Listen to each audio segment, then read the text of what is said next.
Cassie, thank you so much for coming on the podcast today. You research one of the most relevant topics for all of us, so I really look forward to our discussion. Oh, well, thanks for having me, Nate. This will be fun. So, Cassie, what lessons have you learned about time and happiness that you would most like to pass on to others? Yeah, well, first of all, I would say that the answer is not about how much time you have available or even how much time you spend on any of your particular activities that contribute to happiness. It's really how you spend that time, both on activities that are worthwhile, as well as when you're spending that time being fully invested and engaged. And this, I think, is really important because it's what motivated me in my research agenda and really motivated me to write the book. Because earlier in my career, when I had just had my first baby, um, I remember really vividly, and I share this story to open the book. I had traveled up, I was an assistant professor at Wharton at the time, and I'd traveled up to New York to give a talk, and my talk was sandwiched between these back-to-back meetings, and then I'm rushing to the dinner and then rushing to the train station to catch the last train that would get me home to my 4-month-old and my husband asleep in Philly. And I did make the train, but I remember sitting there, watching the night lights whiz by, and I was like, I don't know if I can keep up between the pressures of work, wanting to be a good partner, a good parent, a good friend, the never-ending pile of chores. It just felt like there was too much to do and not enough time in the day to do it. And that feeling of time poverty, this acute feeling of having too much to do and not enough time to do it, is really aversive. And in my moment of feeling extremely time poor, I was like, oh my gosh, I think I should just quit, quit my job that I worked so hard for and I actually really loved, because I didn't think it was feasible. But I didn't, and I'm glad that I didn't, because I've since done research that shows that the answer for having greater happiness is not having more time.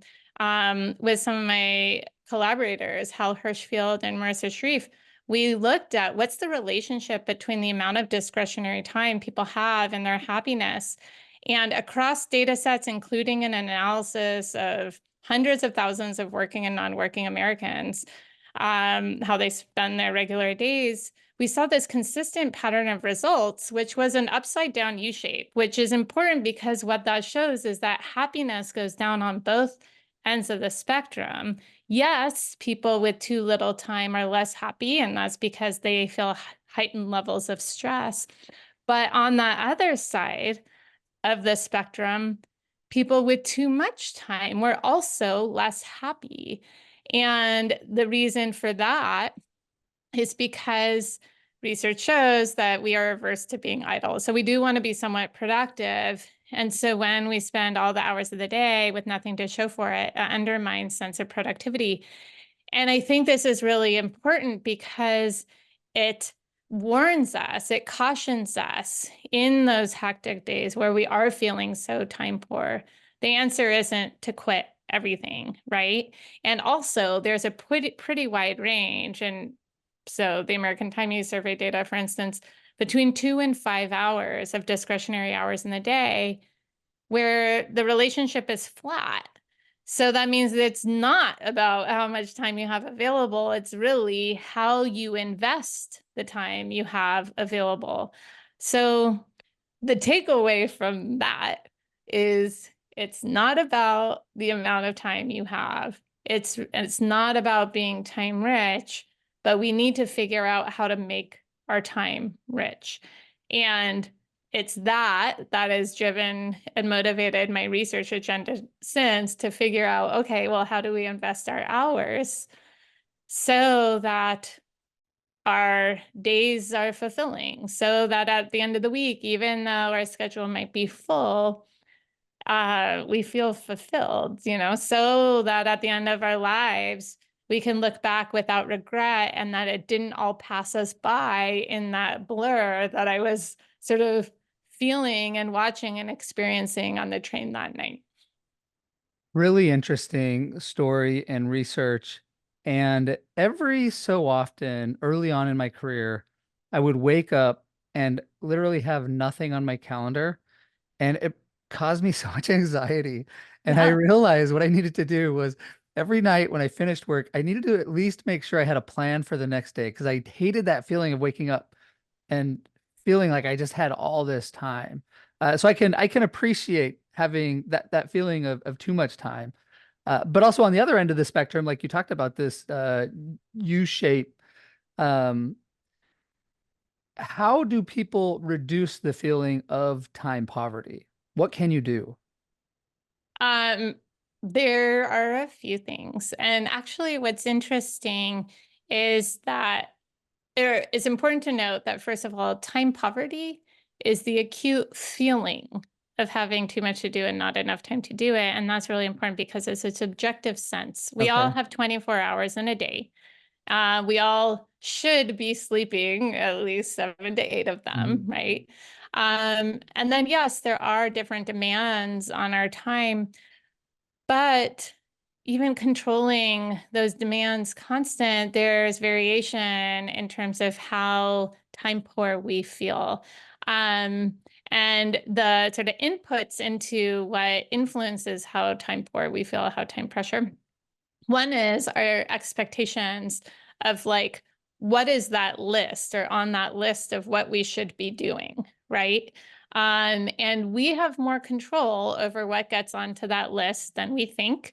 Um, and there's also these other sort of external factors that influence these sort of general expectations of ourselves. Uh, would say, as a not fully tested hypothesis, but we have some initial evidence to support this, that social media and Mhm. technology, actually, our phones that help us get so much done and are constantly with us, they shift our expectations of how much we should be getting done, how much we could be getting done.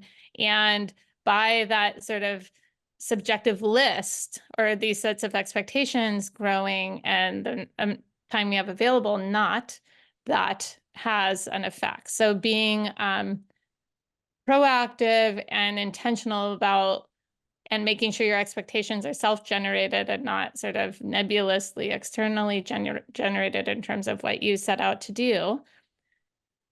Also, it's influenced by our confidence in being able to achieve what we set out to do. And that confidence is influenced by our sense of energy. It's influenced by our sense of self-efficacy. And so we have some interesting work actually. When people feel time poor, one of the things that they give up is slowing down to help others out or spending time to help others. Yet, we have research that shows that when people actually do spend some time to help another, it makes them feel like they have more time. It's like, how Mhm. could that be? And it's driven by an increased sense of self-efficacy. So when you have spent time to help someone, you're like, oh my gosh, I accomplished so much. And that sense of Interesting. accomplishing more influences your sense of how much you can accomplish. So spending on activities that are energizing and make you feel good about yourself in full and protecting time for them can actually increase your sense of time affluence. So I think that is really interesting, uh, particularly for one reason. A couple weeks ago, I was in a discussion and we were setting some goals, and my goal was to not try to be so efficient that because so what I do is I know exactly how long it takes me to get to work. And so I leave at the exact time so that I get to work and I get to the classroom at the exact time and I get to lunch at the exact time. And my goal was to add some buffer because what would happen is, as happens, you run into somebody that you want to talk to, Yeah. can't talk to them. And now I am feeling subjectively time poor, but also objectively time poor. And so I think this is so interesting that by slowing down, by not scheduling myself so tight, adding some buffer, I'm being quote unquote less productive. But now I will increase my ability to slow down and help others, feel good about the way I'm spending my time, and then also reduce that feeling of time poverty. Yeah. Um, which is a really, and it's a really important point, and that is absolutely the point, right?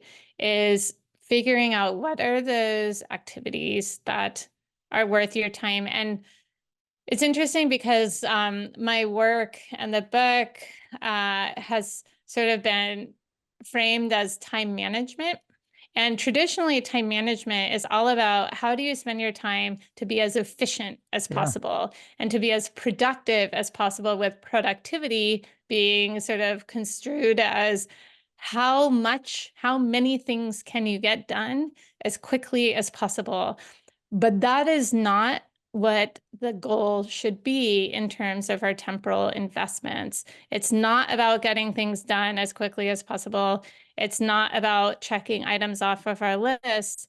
I think it's really important that people flip it and are thinking, okay, how do I spend my time on what's worthwhile?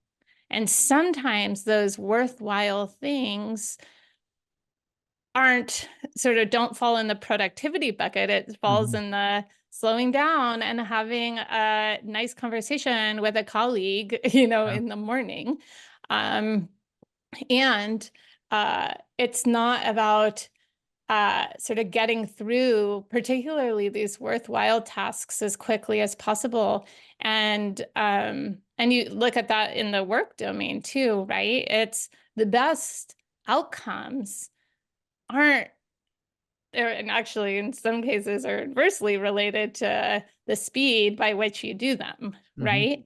And so being intentional about carving out, protecting the time for what matters, um, and and then in my work and in the book, and in the exercises in the book, it helps people identify for themselves what are those ways of spending that matter to you. Because what matters to you, while there are some commonalities that we see across individuals, from the research, there are also a lot of differences. And so I encourage folks to track their time over a course of a week and write down what they're doing. But as importantly, not just write down what they're doing, but rate on a 10-point scale, how did they feel coming out of that activity? So you can see for yourself with your own data, what are those activities that were most satisfying? And also you can see across your most satisfying and fulfilling activities, what are some commonalities across them? And that actually can be very illuminating of what are some of these sources of joy. And it's worth spending the time on them. It's worth investing that time, even though at the face of it, it might not seem productive. It's absolutely worthwhile, and spending to give you that energy and sense of fulfillment then translates into making you better in all your other domains. So ultimately, my argument is that it does make you more Yeah. productive, and it's also a more sustainable productivity because you don't get that burnout, right? That in fact, you're like, again, as I was saying before, my goal in some of my work is to identify how do we spend our time so that it feels fulfilling, not just making our schedules full. And I love this idea of collecting data on ourselves so that we can really fine tune, how we spend our time to help us. Okay, before we wrap up, can I just ask one last question? Sure. If we want to improve our happiness, why should we take our grandma to lunch? It's well, one is social connection, but another is because while we are making these choices, sort of projecting into how do we live a good life that's satisfying and makes us feel proud and not regret, there are individuals in our lives who are towards the end of it and have a lot of perspective. And as we ask them to look back, having lived a good life, ask them, what's their source of pride? What's their source of regret? And that perspective and that knowledge and wisdom can then inform how we spend our hours today so that we make decisions and we invest our hours so that we can look back feeling satisfaction and not feeling regret. Well, what a great perspective and so many good ideas, interesting research. Cassie, I just want to thank you for spending your limited time with me today and sharing these excellent lessons to help us be more happy. Well, thanks for having me. It was fun.